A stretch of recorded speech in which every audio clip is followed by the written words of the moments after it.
আমরা এমন এক বাংলাদেশ চাই যে দেশের সংসদের আইনের উৎস হবে আল্লাহর কোরআন, রাসূলুল্লাহর সুন্নাত। মানব রচিত কোন আইন দিয়া বাংলাদেশ চলুক, বাংলাদেশের যুব সমাজ তার চায় না। কোরআন সুন্নাহর আইনে বাংলাদেশ গঠন করতে হবে, চলতে হবে। এটাই আমার বাংলাদেশের যুব সমাজের প্রাণের দাবি। সেটা বাস্তবায়ন করতে যদি আরেকবার রক্তাক্ত বিপ্লবের প্রয়োজন হয়, কারা কারা প্রস্তুত আছে যুবকরা হাত তুলে দেখা।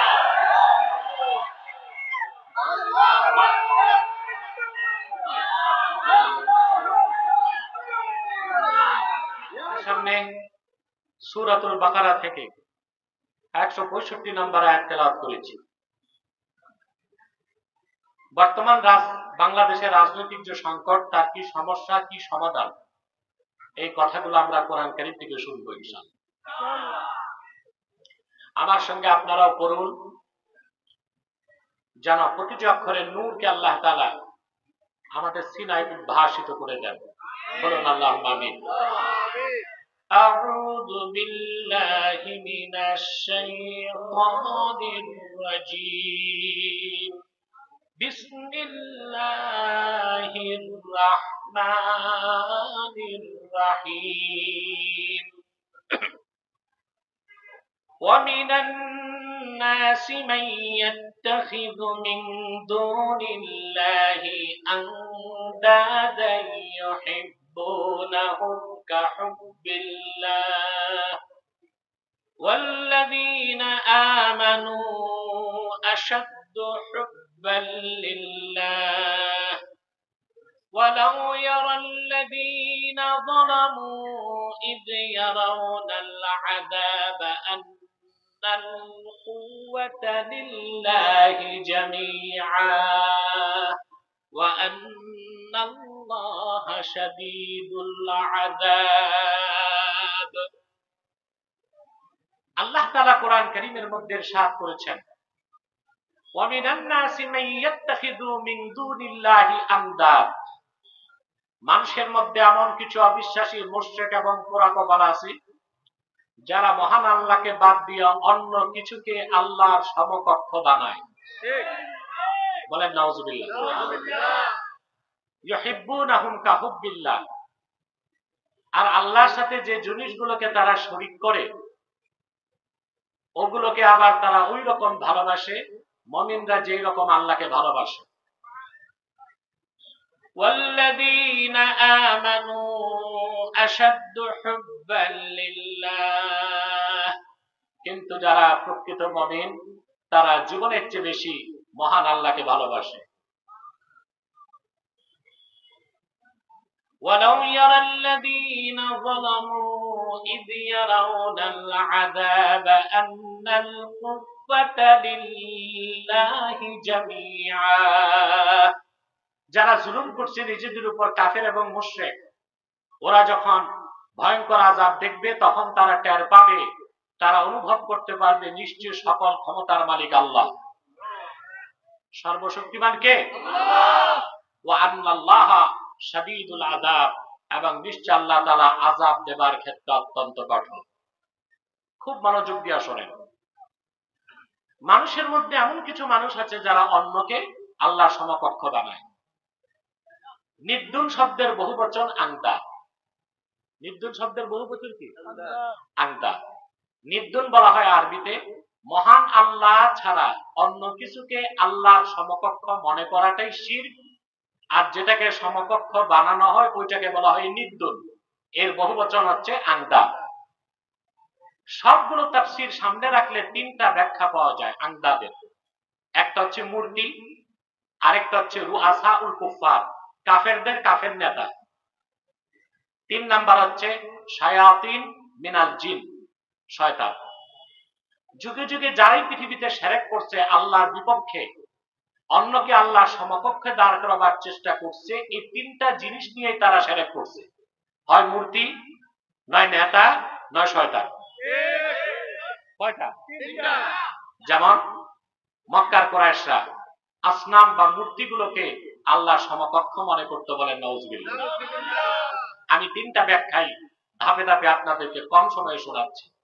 আপনারা জানেন আবেদপুরে আমি রাত 10টার আগে কখনো বসি না, ঠিক না? কিন্তু আগামীকাল আব্বাসী মঞ্জিলে ইসালে সব মাহফিল, এর জন্য আমার সময় ছিল বাদে মাগরিব। একজন বয়োবৃদ্ধ বক্তা তিনি অনুরোধ করছেন তিনি মাগরিবের পর করবেন, আমি ছেড়ে দিছি। তারপর আস্তে আস্তে 8টা আবার মাওলানা আবুল কাশেম সাহেব তেলাওয়াত করছে, আমার ছাত্র আব্দুর রহমান কিছু বক্তব্য রাখছে, সবকিছু মিলিয়ে আমার একটু দেরি হয়ে গেল। যাক, আমার দেরি, পরবর্তী আলোচক সবাই একটু একটু দেরি করেই আসবে, আল্লাহ কবুল করুন। সম্মানিত সুধী, আন্দাদের কয়টা অর্থ? আল্লাহ ছাড়া অন্য যে কোনো কিছুকে আল্লাহর সমকক্ষ বানানোটাই কি আন্দাদ, সেটা শিরক। সেটা একটা অর্থ মূর্তি, দেব দেবী, প্রতিমা, ভাস্কর্য, মূর্তি। আরেকটা হচ্ছে রুআসা উল কুফার, ওইসব কাফের নেতা যারা আল্লাহর আইনের বিরুদ্ধে নিজেরা আইন তৈরি করে। আল্লাহর আইনের বিরুদ্ধে নিজেরা আল্লাযীনা ইউহিল্লুনা মা হারামাল্লাহ ওয়া ইউহাররিমুনা মা আহাল্লাল্লাহ। আল্লাহ যেটা হালাল করেন, ওইসব নেতা যারা আইন করে আল্লাহর হালালটারে হারাম করে, আর আল্লাহ যেটা হারাম করেন ওইসব নেতা যারা আইন করে ওই হারামটারে হালাল করে, ওরা হচ্ছে রুআসা উল কুফার, কাফেরদের কাফের নেতা। তারাও আন্দাদ, তারাও কি? 3 নাম্বার হচ্ছে শায়াতিনুম মিনাল জিন, শয়তান যারা। কথা বুঝতেছেন? মহান আল্লাহ রাব্বুল আলামিনের সমকক্ষ তো কিছু নাই, আছে? ড্রোনটা বন্ধ করো এবার, এটা মনোযোগ নষ্ট করে। এবার ক্লোজ করে দাও। ইউটিউবার কে আছে? সোহেল নাকি অন্য কারো নাকি? আচ্ছা ঠিক আছে, এবার ক্লোজ করে দাও।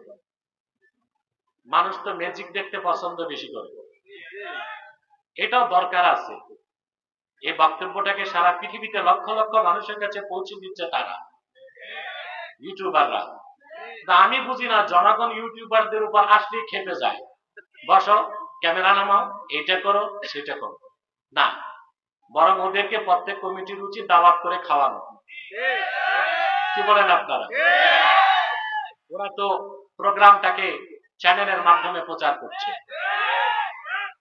আমি বললাম আর কি, আমি হলে খাওয়াই দিতাম।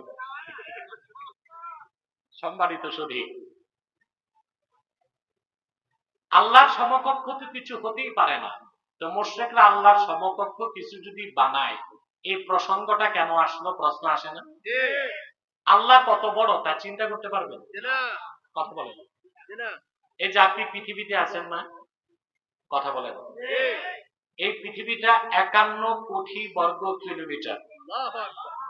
কত? 51 কোটি বর্গ কিলোমিটার। 51 কোটি বর্গ কিলোমিটার পৃথিবীটা। এখন পর্যন্ত বিজ্ঞানীদের পক্ষে পৃথিবীতে আবিষ্কার করা সম্ভব হয় নাই। যদিও বিজ্ঞানীরা বলে দুনিয়াটা হাতের মুঠোয়, ছাতা, কিচ্ছু না। উত্তর মেরু এখনো পুরো আবিষ্কার করতে পারে নাই।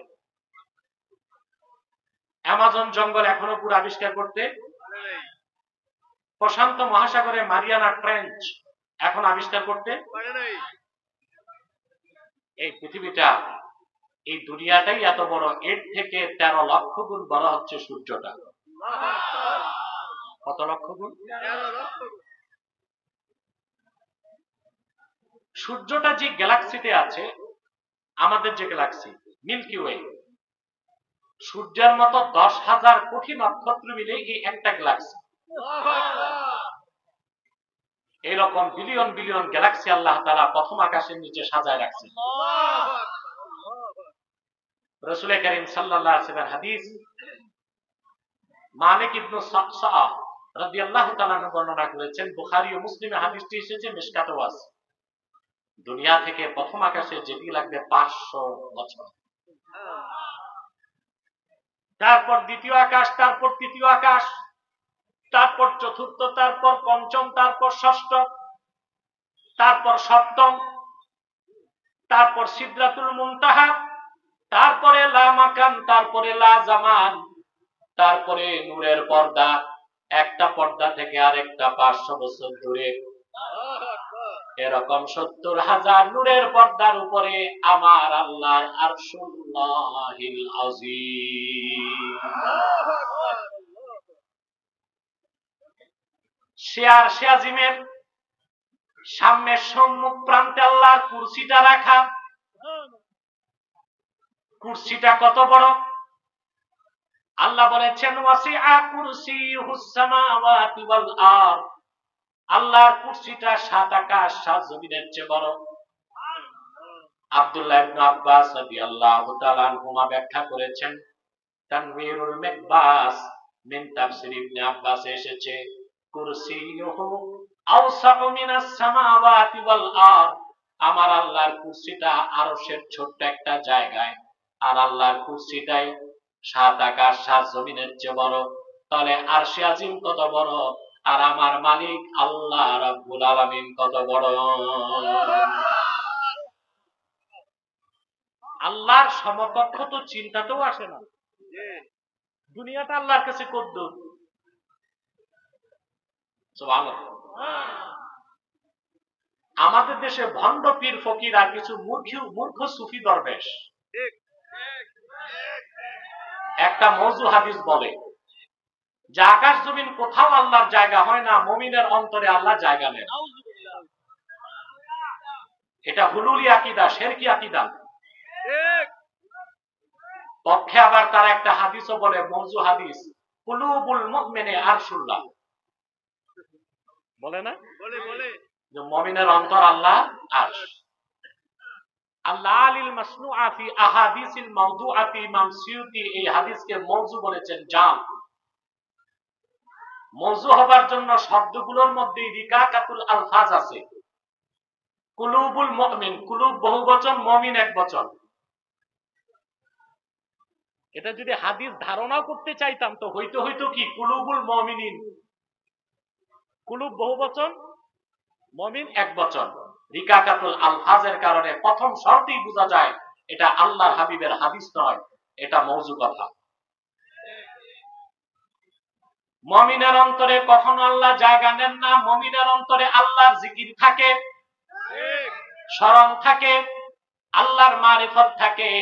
আমার আল্লাহ এত বড়, তিনি গোটা সৃষ্টি জগতের উপরে সব জায়গায় তিনি আছেন। ইলমান কুদরাতান, সুবহানাল্লাহ। ইলমান কুদরাতান, পৃথিবীটা আল্লাহর কাছে কদ্দুর। সুনান তিরমিজিতে এসেছে, আল্লাহর হাবিব ইরশাদ করেছেন, লাউ কানাতিদ দুনিয়া তা'দিলু ইনদাল্লাহি জানাহা বাউদা। সমস্ত পৃথিবী যদি আমার আল্লাহর কাছে একটা মশার দানার সমানও হইতো, আমার আল্লাহ রাব্বুল আলামিন কোন একজন কাফেরকে এক ঢোক পানি পান করাতেন না। পৃথিবীটা আল্লাহর কাছে একটা মশার দানার সমানও না। আল্লাহ এত বড়, আল্লাহ এত মহান, অথবা আল্লাহর সমকক্ষ তো কিচ্ছু নাই। তা আল্লাহ বললেন কেন ওয়ামিনান নাসি মান ইয়াত্তাখিযু মিন দুনিল্লাহি আনদাদ। আল্লাহকে বাদ দিয়া যেসব মুশরিকরা মূর্তি, নিজেদের নেতা বা তাওয়াগুতকে, শয়তানগুলোকে আল্লাহর সমকক্ষ বানাতে চায়, এর মানে তাদের ধারণায়, তাদের আকীদায়, তাদের ধারণায়, তাদের আকীদা, এই ধারণা বা আকীদায় সমকক্ষ মনে করাটাই শিরক। কথা বুঝতে পারছেন? তাহলে আন্দাজ অর্থ হচ্ছে মূর্তি কিংবা নেতা কিংবা শয়তান, যেটাকেই আপনি আল্লাহর সমকক্ষ মনে করবেন ওইটাই আন্দাজ, ওইটাই শিরক, এবং আপনি মুশরিক হয়ে যাবেন। বলেন নাউযুবিল্লাহ। কথা বুঝতেছেন? শিরকের গুনাহ সবচেয়ে মারাত্মক কুফর। আবু জেহেলে নাস্তিক ছিল না, এটা জানেন আপনারা? মক্কায় যতগুলো কাফির ছিল, আবু জেহেল, উতবা, সাইবা, মুগীরা, আবুল বুখতারি, আবুল হাকাম, এরা একজনও নাস্তিক ছিল না। প্রত্যেকে আল্লাহকে বিশ্বাস করত। অপরাধ কি ছিল? আল্লাহর সাথে অন্যকে শরীক করত। ঠিক না? প্রমাণ দেখুন কোরআন কারীমে আল্লাহ রাব্বুল আলামিন বলেন, ওয়ালা ইন সাআলতাহুম মান খালাকাস সামাওয়াতি ওয়াল আরদা ওয়া সাখখারাশ শামসা ওয়াল কমারা লা ইয়াকুলুন্না ইল্লাল্লাহ। প্রিয় হাবিব মুহাম্মদ সাল্লাল্লাহু আলাইহি ওয়াসাল্লাম, যদি আপনি মক্কার কাফেরদেরকে জিজ্ঞেস করেন এই আকাশ জমিন কে সৃষ্টি করেছেন, সূর্য চন্দ্রকে নিয়ন্ত্রণ করেন, ওরা বিনা বাক্যে বলবে আল্লাহ। তো অপরাধ কি ছিল? আরে ভাই, আমি কি কবরস্থানে না মাহফিলে? এখন কথা বোঝা যায়? মাইক কি অপারেটর ঠিক করছে না আমি? না, আমি ঠিক করছি। ধর্মিয়া অপারেটর তো হয় নাই, আমি নির্দেশ দিয়েছি যে আমরা অমনে করছি। তো কে ঠিক করছে? চিন্তা করে এবার আমার এসে মাইকও ঠিক করতে হবে। যাক, তারপরে মাইকম্যানের পিঠের চামড়া ঠিকঠাক, এখন সুন্দর আছে, খুব ভালো আছে। সম্মানিত সুধী, মুশরিকরা আল্লাহকে বিশ্বাস করতো কিনা? জোরে বলতে হবে। অপরাধ ছিল কি? অন্যকে আল্লাহর সমকক্ষ মনে করত। আল্লাহ রাব্বুল আলামিন তার হাবিবকে বলেছেন, তাহলে তাদেরকে প্রশ্ন করুন, আল্লাহকে ওরা বিশ্বাস করে, তাহলে কেন লাত, মানাত, উজ্জা, হাতে বানানো খোদা নামের বেহুদা গুলোর ইবাদত করে? ওরা জবাব দিয়েছে মা না'বুদুহুম ইল্লা লিয়ুকাররিবুনা ইলাল্লাহি যুলফা। আমরা আল্লাহকে বিশ্বাস করি, তবে লাত, মানাত, উজ্জা এই 360টা দেব দেবীর ইবাদত করি এই জন্য যেন তারা আল্লাহর কাছে আমাদের পৌঁছায় দেয়। নাউজুবিল্লাহ বলেন। ওদের অপরাধ ছিল শিরক। অপরাধ কি ছিল? আবু জেহেলও যে কিরকম বিশ্বাস করতো আল্লাহকে, আপনি চিন্তা করতে পারবেন না।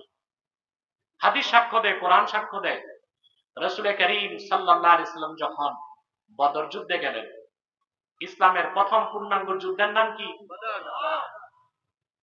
মদিনা মুনাওয়ারা থেকে 80 কিলোমিটার দূরে বদর প্রান্ত। আবু জেহেল 950 জন থেকে 1000 সৈন্য নিয়ে রওনা দিছে। আবু জেহেল ছিল আবু জেহেল, কিন্তু ছিল বিচক্ষণ নেতা, কাফের হইল। ও বুঝছে এবারের যুদ্ধ হলো অস্তিত্বের লড়াই, এই যুদ্ধে যারা জিতবে তারাই টিকবে, যারা হেরে যাবে তারা মিটে যাবে।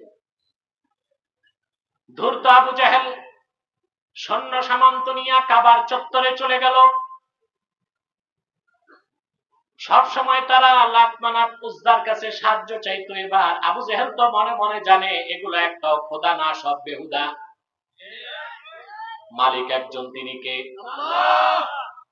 দেব দেবী একটার কাছেও হাত না পেতে সরাসরি সে আল্লাহকে ডাক দিয়ে বলল, কোরআন সাক্ষ্য দেয়, সে বলল আল্লাহুম্মা ইন কানা হাযা হুয়াল হাক্কা মিন ইনদিক ফাআমতির আলাইনা হিজারাতাম মিনাস সামাই আও ইতিনা বিআযাবিন আলীম। সে বলল, আয় আল্লাহ, মুহাম্মদ সাল্লাল্লাহু আলাইহি ওয়াসাল্লাম যে দিন নিয়ে এসেছেন তা যদি তোমার পক্ষ থেকে সত্য দিন হয়ে থাকে, বেশক আল্লাহ যেমন সত্য, মুহাম্মদ সাল্লাল্লাহু আলাইহি সাল্লাম ওই রকম সত্য, দিন ইসলাম ওই রকম সত্য, ঠিক কিনা বলেন? আমি তো বেহক যাচ্ছি, তাহলে তুমি আকাশ থেকে আমাদের উপর পাথর বর্ষণ করো কিংবা কঠিন কোন আযাব নিয়ে আসো। আল্লাহ তো আগেই সিদ্ধান্ত নিয়ে রাখছেন বদর এসে মরবে, ঠিক কিনা বলেন? আমি বুঝাতে চাইলাম আবু জেহেল আল্লাহকে বিশ্বাস করতো কিনা বলেন? মক্কার কাফেররা বিশ্বাস করতো কিনা? অপরাধ ছিল কি? শিরক করতো। দেব দেবীগুলোকে আল্লাহর সমকক্ষ মনে করতো। কারো কাছে রিজিক চাইতো, কারো কাছে শান্তি, কারো কাছে সন্তান, কারো কাছে বৃষ্টি, কারো কাছে দৌলত, কারো কাছে ইজ্জত। এটাই তো ছিল অপরাধ। কথা বলে না? তাহলে যে কোনো ব্যক্তি বা বস্তুকে আল্লাহর সমকক্ষ মনে করাটাই কি? শিরক। আন্দাজের আরেকটা অর্থ হচ্ছে তাওয়াগুত মিনাশ শয়তান। তৃতীয় অর্থ হচ্ছে রুআসাউল কুফফার, ওই সব কাফের নেতা যারা আল্লাহর আইনের বিরুদ্ধে আইন তৈরি করে, বলেন নাউজুবিল্লাহ। এই শিরকি কাজটা বাংলাদেশে আছে না নাই? চিল্লায় বলেন আছে না না? আমরা এমন এক বাংলাদেশ চাই যে দেশের সংসদের আইনের উৎস হবে আল্লাহর কোরআন, রাসূলুল্লাহর সুন্নাত। মানব রচিত কোন আইন দিয়া বাংলাদেশ চলুক, বাংলাদেশের যুব সমাজ তার চায় না। কোরআন সুন্নাহর আইনে বাংলাদেশ গঠন করতে হবে, চলতে হবে। এটাই আমার বাংলাদেশের যুব সমাজের প্রাণের দাবি। সেটা বাস্তবায়ন করতে যদি আরেকবার রক্তাক্ত বিপ্লবের প্রয়োজন হয়, কারা কারা প্রস্তুত আছে যুবকরা হাত তুলে দেখা।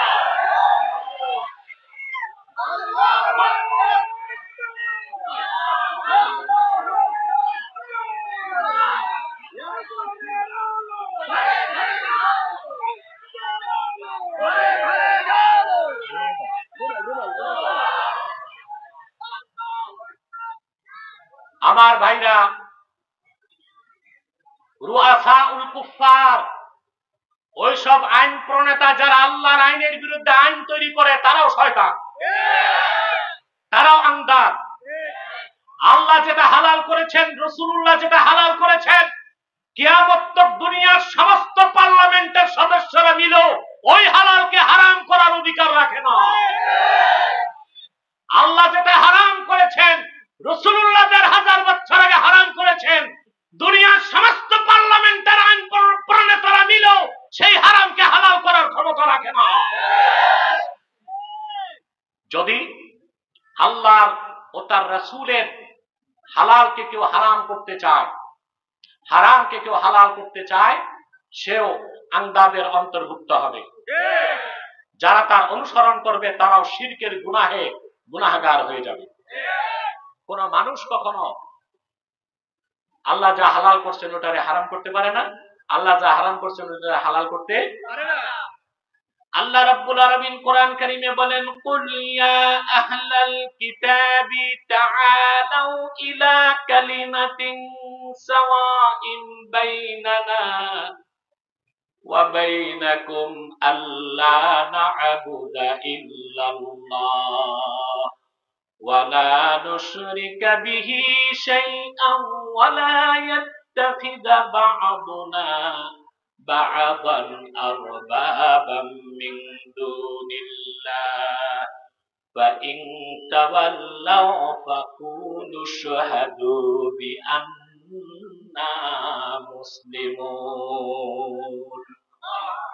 আল্লাহ রাব্বুল আলামিন বলেন, প্রিয় হাবিব মুহাম্মদ সাল্লাল্লাহু আলাইহি ওয়াসাল্লাম, আপনি বলুন, হে আহলে কিতাব, তাআলাউ ইলা কালিমাতিন সাওয়াইন বাইনানা ওয়া বাইনাকুম, আসে একটি কথায় আমরা সমানভাবে বিশ্বাস করি, যা আমরাও মানি তোমরাও মানতে পারো। সে কথাটা হলো আল্লাহ না'বুদা ইল্লাল্লাহ, আমরা আল্লাহ ছাড়া কারো ইবাদত করব না। ওয়ালা নুশরিকা বিহি শাইআ, আল্লাহর সাথে কাউকে শরীক করব না। ওয়ালা ইয়াত্তাখিযা বা'দুনা বা'দান আরবাবাম মিন দুনিল্লাহ, আর পরস্পর আমরা মানুষ হয়ে অন্য মানুষকে রব বানাবো না। মানুষ আমরা অন্য মানুষকে রব বানাবো না, রব বানাবো না। মুস্তাদরাক আলা সহিহাইনে এসেছে, এই আয়াত নাজিলের পর সূরা আলে ইমরানে ইহুদিদের একদল আলেম রাসূল করিম সাল্লাল্লাহু আলাইহি ওয়াসাল্লামের কাছে উপস্থিত হয়েছে। বলেন, ইয়া রাসূলুল্লাহ সাল্লাল্লাহু আলাইহি ওয়াসাল্লাম, আমরা তো আল্লাহকেই রব মানি, আমরা তো আমাদের নেতাদেরকে রব মানি না। আল্লাহর হাবিব বললেন, আল্লাহ উটের গোশত হালাল করছেন, তোমাদের আলেমরা হারাম করছে, তোমরা কি আলেমদেরটা মানো নাই? মাস্টার নটে করে বলে, জি। আল্লাহর হাবিব বললেন, আল্লাহ যেটা হালাল করছেন, তোমাদের ইহুদি আলেমরা সেটা হারাম করেছে, তোমরা তা মেনেছো, আল্লাহটা মানো নাই। আল্লাহ যেটা হারাম করেছেন, তোমাদের ইহুদি আলেমরা সেটা হালাল করেছে, তোমরা তাই মেনেছো, আল্লাহটা মানো নাই। এটাই হচ্ছে আল্লাহকে বাদ দিয়া মানুষ হয় অন্য মানুষকে রব বানানো। বলেন নাউযুবিল্লাহ। এই শিরকের গুনাহটা বাংলাদেশে আছে না নাই? কথা বলে না। কিভাবে? আপনারা প্রত্যেক এলাকা থেকে পার্লামেন্ট মেম্বারকে নির্বাচিত করে সংসদে পাঠান। পার্লামেন্ট মেম্বার মানে হচ্ছে আইন প্রণেতা। সে আইন বানাবে। কি বানাবে? আইন বানাবে। পার্লামেন্ট মেম্বাররা সংসদে যায়, ওইখানে বিল উত্থাপন হয়। তারপরে স্পিকার মোটা গলায় বলে, এই বিলটার পক্ষে কে কে আছেন? পার্লামেন্ট সদস্যরা কয় হা, তখন স্পিকার আবার গদ গায়, হা জয়যুক্ত হয়েছে, হা জয়যুক্ত হয়েছে, হা জয়যুক্ত, বাস বিল পাস, আইন হয়ে গেছে। কি হয়ে গেছে? না, জনগণ কখনো মানুষের আইন বানাতে পারে না। মানুষের আইন কে দিয়েছেন? আমরা শুধু আইন বানাই তাই নয়, আল্লাহ হালাল করছেন ওটারে হারাম বানাই। মদ খাওয়া কি হারাম না? কিন্তু তোমার বাংলাদেশের বাণিজ্য মন্ত্রণালয় ট্যাক্স নিয়ে বিদেশ থেকে মদ আনার লাইসেন্স দেয়। আল্লাহ করতেন হারাম, মন্ত্রণালয় করে হালাল। বিয়ে করা কি শুধু হালাল না, সওয়াবের কাজ, ইবাদত, ঠিক না? কারোর জন্য বিয়ে করা ফরজ, কারোর জন্য সুন্নত, কারোর জন্য নফল, কারোর জন্য হারাম। হারাম কার জন্য? যার ফ্যাক্টরি ভিউজ। ওর বিয়ে করা কি? ও তো বিয়ে করলে আরেকটা জীবন নষ্ট হবে। কথা বলে না? দেখা যায় যুবকরা বিদেশ থেকে 10 বছর পর আসছে, পারিবারিক চাপে বিয়ে করে, বিয়ের পর দেখে যেন অবস্থা খারাপ, ধরা খেয়ে যায়, বাকি জীবন কবিরাজের দোকানে শাল শাল বোতল টানতে টানতে জীবন শেষ। আগেই তুমি দেখে নাও ফিট আছো কিনা ফিজিক্যালি। তো বিয়ে করা কি হালাল, সৎ কাজ, নেক কাজ। কথা বলেন? অবশ্য আমাদের দেশে কিছু মৌলবী সাহেব ফতোয়া দেয় 4 বিয়ে করা সুন্নত। এটা ভুল কথা। 4 বিয়ে সুন্নত না, 4 বিয়ে করা জায়েজ, অনুমোদন আছে। সুন্নত বলা সুযোগ নাই। যে মৌলবী সাহেবের 4 বিয়ে করতে মন চায় সে করুক না, আমাদের দাওয়াত করুক, আমরা খাবো তার বিয়ের দাওয়াত। কিন্তু এটারে সুন্নত বলে নাস্তিকদের কথা বলার সুযোগ করে দেওয়া তো তার নির্বুদ্ধিতা। 4 বিয়ের আল্লাহ কি দিবেন? ইজাজত। فانكحوا ما طاب لكم من النساء مثنى وثلاث ورباع وإن خفتم ألا تعدلوا فواحدة। তোমরা তোমাদের পছন্দের মেয়েদেরকে বিয়ে করো 2টা, লাগলে পারলে 3টা, লাগলে পারলে 4টা। শুধু করলেই হবে না, ইকোনমিক্যাল ফিটনেস লাগবে, ফিজিক্যাল ফিটনেসও লাগবে। ঠিক, 2টাই লাগবে না? লাগবে। এরপর আল্লাহ বলছেন ওয়া ইন খিফতুম আল্লা তা'দিলু, যদি ভয় পাও যে তুমি জাস্টিস, ন্যায় বিচার করতে পারবে না, তাহলে একটা। তুমি এক বউয়ের অধিকার আদায় করতে পারেন, আপনি একাধিক করবেন কেমনে? আপনি কি ইনসাফ করতে পারবেন? শরীয়তের নিয়ম যার 2 বউ সে একটা সপ্তাহকে 2 ভাগ করবে, 3.5 দিন বড় বউ, 3.5 দিন। আপনারা কি এটা করেন? মিয়া সাহেব দ্বিতীয় বিয়ের পর তো বড়টার কাছেও যান না 3 মাস, ছোটটার কাছে তো চিল্লা লাগান।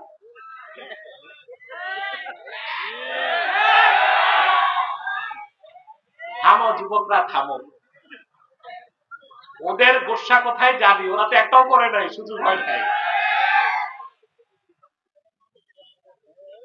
সম্মানিত সুধী, যে কথা বলছিলাম, তাহলে 2 বউ থাকলে ইনসাফ করতে হবে না? একটার কাছে 3.5 দিন, আরেকটার কাছে। যদি একজন দ্বিতীয় স্ত্রীর কাছে বেশি থাকেন, প্রথম জন থেকে অনুমতি নিতে হবে। মানালা আশরাফ থানভী রহমতুল্লাহ, ওনার কোনো ছেলে সন্তান ছিল না, তো মুরিদদের আপত্তির কারণে দ্বিতীয় বিয়ে করছিলেন। দ্বিতীয় বিয়ের পর ঘরে অশান্তি শুরু, বড় স্ত্রী আর ছোট স্ত্রী। এক সময় তিনি সিদ্ধান্ত নিলেন ছোট বউ ছেড়ে দিবেন। বড় বউ তখন বললেন না, যেহেতু বিয়ে করছেন রাখেন, আমার বোন হিসেবে থাকবে। কিন্তু থানভী সাহেবের ইনসাফ কি ছিল জানেন? মুরিদরা হাদিয়া আনলে সমান 2 ভাগ 2 ঘরে পাঠাতেন। একটা তরমুজ আসলে 2 টুকরা করে পাল্লায় ওজন দিয়া 2 বউকে দিতেন। আছে ইনসাফ আপনার? তো বলছিলাম আল্লাহর হুকুম বিয়ে করো, সওয়াবের কাজ না? কিন্তু আপনার দেশে পার্লামেন্টে আইন পাস করা হয়েছে, ছেলের বয়স যদি 21 না হয়, মেয়ের বয়স যদি 18 না হয়, এই সব কাজটা আপনারা আইন করে হারাম করছেন। এটা কি নাফরমানি হয় নাই? চিল্লা বলেন শিরক হয় নাই? আর এই আইন প্রণেতাদের আইন যারা মানলেন, ওই সব ভণ্ড আইন প্রণেতাদেরকে আল্লাহর বিপক্ষে আল্লাহর সমকক্ষ মনে করার কারণে শিরকের গুনাহ হয়েছে। এটাও আঙ্গার। বাংলাদেশে আইন করা হয়েছে ছেলের বয়স যদি 21 না হয়, মেয়ের বয়স 18 না হয়। এর চেয়ে অসৎ কাজ নাই, ঠিক। এর চেয়ে গুনার কাজ নাই। যদি পুলিশ খবর পায় ছেলের বয়স 21 হয় নাই, 20.5, মেয়ের বয়স 18 হয় নাই, 17.5, এমন হারাম কাজ এটা, বিনা নোটিশে বিনা ওয়ারেন্টে দলবিয়াই অ্যারেস্ট। দাওয়াত খাইতে যারা আসছে ওরাও অ্যারেস্ট, বাবুর্চি অ্যারেস্ট, এমনকি ম্যারেজ রেজিস্টার, ওই যে মাথায় ছাতা বগলে খাতা দৌড়ায়,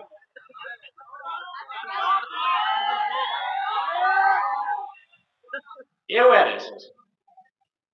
আহারে, হালাল জিনিস, বৈধ কাজ, সওয়াবের কাজ, দামি কাজ আইন করে বানাইছে হারাম।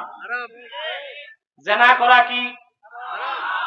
তোমাদের মন্ত্রী এমপিরা তোমাদের পার্লামেন্টে আইন করেছে, সংবিধানে আইনে বলে ছেলে আর মেয়ে বয়স যাই হোক, নিজেরা মন দেয়া নেয়া করে একটু পার্কে, রেস্টুরেন্টে, নদীর পারে কিংবা জঙ্গলে যে ফষ্টি নষ্টি, ফ্রি মিক্সিং, লিভ টুগেদার, তাতে কোনো সমস্যা নাই।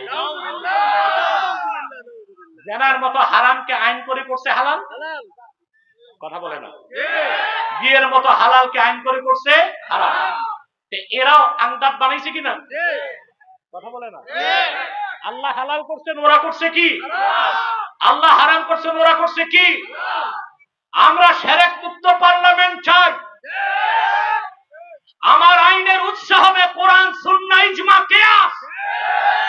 মানুষের মন গড়া কোনো আইন দিয়ে বাংলাদেশ চলবে না। শিরক মুক্ত পার্লামেন্ট করতে যদি আরেকবার বিপ্লবের ডাক আসে, বুকের তাজা রক্ত ঢেলে দিতে বাংলার দামাল যুবকদের প্রস্তুত থাকতে হবে।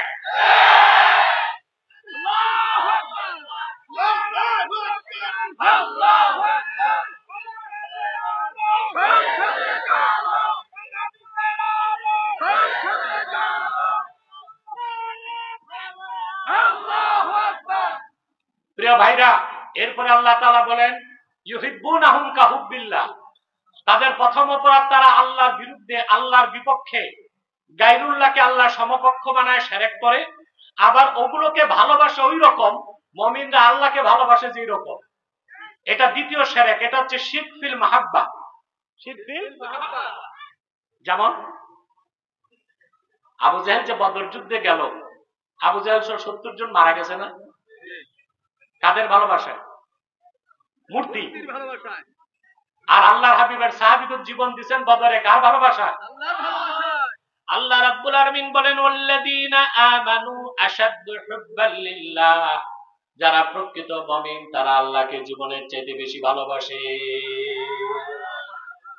কোন ব্যক্তি মুমিন কিনা তার আলামত হচ্ছে সে জীবনের চাইতে বেশি আল্লাহ তার হাবিবকে ভালোবাসে। সুবহানাল্লাহ বলবেন না? আল্লাহ তার হাবিবের ভালোবাসা যতক্ষণ কোন ব্যক্তির জীবনের চেয়ে বেশি না হবে ততক্ষণ সে মুমিন হতে পারে না। মুমিনগণ আল্লাহকে ও আল্লাহর হাবিবকে জীবনের চাইতে বেশি ভালোবাসে, বলেন সুবহানাল্লাহ। আমার ভাইয়েরা, এক সাহাবী আল্লাহর হাবিবকে এসে বললেন ইয়া রাসূলুল্লাহ, কিয়ামত কবে? আল্লাহর হাবিব বললেন মা আ'দাত্তা লাহা, কিয়ামত কবে জানতে চাও? কিয়ামতে বাঁচার জন্য কি প্রস্তুতি নিছো, কি তৈরি করছো? সাহাবী বললেন ইয়া রাসূলুল্লাহ, ইয়া হাবিবাল্লাহ, অনেক বেশি নামাজ পড়তে পারি নাই, অনেক বেশি রোজা রাখতে পারি নাই, কিন্তু উহিব্বুল্লাহ ওয়া রাসূলাহ, আল্লাহকে আল্লাহর রাসূল আপনাকে জীবনের চেয়ে বেশি ভালোবাসি। আল্লাহ হাবিব বললেন আল মারউ মা মান আহাব্বা, যে যাকে ভালোবাসবে তার সাথেই তার হাসর হবে, বলেন সুবহানাল্লাহ। কাফের মুশরিকের আলামত হচ্ছে তারা জীবনকে, দুনিয়াকে, সম্পদকে বেশি ভালোবাসে। আল্লাহ রাব্বুল আলামিন বলেন আল্লাযীনা ইস্তাহিব্বুনাল হায়াতাদ দুনিয়া আলাল আখিরাতি ওয়া ইয়াসুদ্দুনা আন সাবিলিল্লাহি ওয়া ইয়াবগুনাহা ইওয়াজা। যারা কাফের মুশরিক ও বিশ্বাসী তারা দুনিয়ার জীবনকে আখিরাতের উপর বেশি প্রাধান্য দেয়, ভালোবাসে। দুনিয়ার চাকচিক্য, টাকা পয়সার কারণে সৎ পথ ছেড়ে দেয় আর ইসলামের পথ থেকে মানুষকে সরায় দেয়। নাউজুবিল্লাহ বলেন। কিন্তু যে ব্যক্তি প্রকৃত মুমিন, সে জীবন থেকে বেশি আল্লাহ তার হাবিবকে ভালোবাসবে, ঠিক কিনা বলেন? বুখারী শরীফের হাদিস, কিতাবুল ঈমান, হাদিস নাম্বার 25, আল্লাহর হাবিব ইরশাদ করেছেন, সালাসুন মান কুন্না ফীহি ওয়াজাদা হালাওয়াতাল ঈমান। যেই মুমিন মুসলমানের ভিতরে তিনটা খাসলত একত্রিত হয়ে যাবে, সে ঈমানের মধুর স্বাদ পেয়ে যাবে। মধুর স্বাদ পাইছেন ঈমানের? কথা বলে না, পান নাই তো। এই জন্য তো আপনারা ওয়াজও যান, আবার গানের কনসার্টও যান, দুইটাই ভালো লাগে। কথা বলে না? হ্যাঁ, ইসলামী সম্মেলনও যান, আবার যাত্রা অনুষ্ঠানও যান, ওইটাও ভালো লাগে। তার মানে কিছু মুনাফিকি আছে। কিন্তু যে ব্যক্তির অন্তরে তিনটা খাসলত একত্রিত হয়ে যাবে, ঈমানের মধুর স্বাদ সে পেয়ে যাবে। বলেন সুবহানাল্লাহ। বলবো? মনে রাখবেন, হৃদয়ে লালন করবেন, মেসেজটা বাড়ি যাবে। হাতে গনে গনে মুখস্থ করেন। মান কানাল্লাহু ওয়া রাসূলুহু আহাব্বা ইলাইহি মিম্মা সিওয়াহুমা। ওই ব্যক্তি যার কাছে আল্লাহ তার রাসূলের ভালোবাসা হবে সবকিছুর চেয়ে বেশি, তার জীবনের চেয়ে বেশি। ওয়া মান ইউহিব্বুল মারআ লা ইউহিব্বুহু ইল্লা লিল্লাহ। দ্বিতীয় খাসলত, ব্যক্তি অন্য কোন কাউকে ভালোবাসবে শুধুমাত্র আল্লাহর জন্য। কার জন্য? আল্লাহর জন্য। 3 নাম্বার হচ্ছে, ওয়া মান ইয়াকরাহু আইয়াউদা ফিল কুফরে বাদা ইয আনকাযাহুল্লাহ কামা ইয়াকরাহু আইয়ুলকা ফিন নার। ঈমান আনার পরে ব্যক্তিকে আবার কাফের হয়ে যাওয়াটা ওই রকম অপছন্দ করবে, জীবন্ত কোন মানুষকে আগুনে জ্বালায় দেওয়াকে যেমন অপছন্দ করে। অর্থাৎ ব্যক্তির কাছে ঈমানের ভালোবাসা সবচেয়ে বেশি হবে, ঈমানের উপর কোনো কিছু হবে না, ঠিক কিনা বলে? সে ঈমান বাঁচাবার জন্য জীবন দিবে। আজকে আমরা নেতা নেত্রী আদর্শ আর দুনিয়াদারি রক্ষা করতে ঈমান নষ্ট করি, করতেছি না? রাসূল করিম সাল্লাল্লাহু আলাইহি সাল্লামের সুমহান সাহাবীগণ জীবন দিতেন, ঈমান দিতেন না। হাদিসের কিতাবে আল্লাহর হাবিব সাল্লাল্লাহু আলাইহি সাল্লামের প্রসিদ্ধ একজন সাহাবীর ঘটনা এসেছে।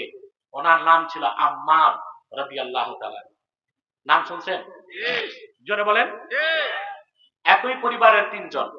মায়ের নাম সুমাইয়া, বাবার নাম ইয়াসের, ছেলের নাম আম্মার। হাদিস সাক্ষ্য দেয়, মক্কা মুকাররমায় কাফেররা নির্মম নির্যাতন করেছে যে মানুষগুলোর উপর, তার মধ্যে ইয়াসেরের পরিবার একজন। হযরত ইয়াসেরকে মারা হয়েছে। হযরত সুমাইয়া ঈমান আনার কারণে কাবার চত্বরে তারে পাথর বর্ষণ করে হত্যা করা হয়েছে। সেজন্য আসমাউর রিজালের কিতাবে এসেছে, হযরত সুমাইয়া হচ্ছে আউয়ালু শাহীদাতিন ফিল ইসলাম, ইসলামের প্রথম শহীদ নারী। সুবহানাল্লাহ বলবেন না? আম্মার আর সুমাইয়া, ইয়াসের আর সুমাইয়ার কলিজার টুকরা সন্তান ছিল আম্মার। আল্লাহর হাবিবের দ্বীনের কালেমা বিশ্বাস করার কারণে কুখ্যাত আবু জেহেল প্রতিদিন তারে মারত, রক্তাক্ত হয়ে যেতেন, তিনি কিন্তু ঈমান ছাড়তেন না। একদিন আবু জেহেল বিরক্ত হয়ে হযরতে আম্মারের গায়ের মধ্যে আগুন ধরায় দিয়েছে। জীবন্ত যুবক হযরত আম্মারের শরীরে দাউ দাউ করে আগুন জ্বলছে, মরুভূমির মধ্যে দৌড়াচ্ছে। আবু জেহেলের ভয়তে কেউ তার আগুন নিভাতে যায় না। খবরটা চলে গেল রাহমাতুল লিল আলামিন আল্লাহর হাবিবের কানে, তিনি দৌড়িয়ে আসলেন। হাদিস সাক্ষ্য দেয়, হযরত আম্মারের সামনে দাঁড়িয়ে আল্লাহর হাবিব আগুনকে মাত্র একটা ধমক দিয়ে বললেন, ইয়া নারু কুনি বারদাও ওয়া সালামান আলা আম্মারিন কামা কুনতে আলা ইব্রাহিম।